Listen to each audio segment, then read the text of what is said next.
لە کتابە دینیەکانی لە تەورات لە بایبڵ لەوانەی هین بێتن. ئیسرائیل یەک مەبدەیەکیە بزانە مێشکیان چۆنە.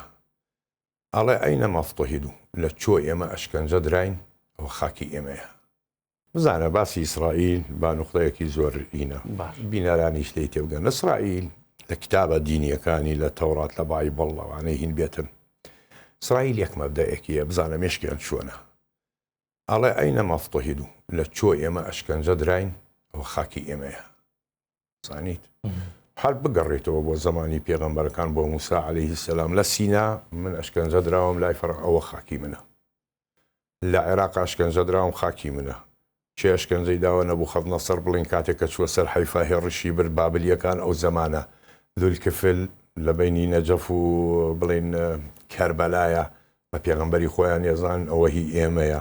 لەبەر ئەوە مەبدەئی چییە؟ منە نیل ئیلە الفورات، لە نیلەوە بۆ فرات ئەمە هەمووی خاکی ئێمەیە. سەیری ناو فەڵەستین بکەی، باسی پێغەمبەرەکانیان بکەیتن، ئەگەر داود بێ سولەیمان بێتن، یەحیا زەکەریا هەتاکو عیسا عەلیسا، ئەمانە هەموویان لەم ناوچانە بوونە. ئەمە خاکی خۆمانە. ئیسرائیل واز لەوە ینی مەبدەکەی وایە لەکوێ ئازارم بینی بێ ئەوە خاکی بینی بێتن ئەوە خاکی منە. زانیت؟ لەبەرەوە بیر لەوە نەکەیتەوە ئیسرائیل واز لەوە بێنێت. نەخێر هەتاکو بێ فراوانیەکاتەوە.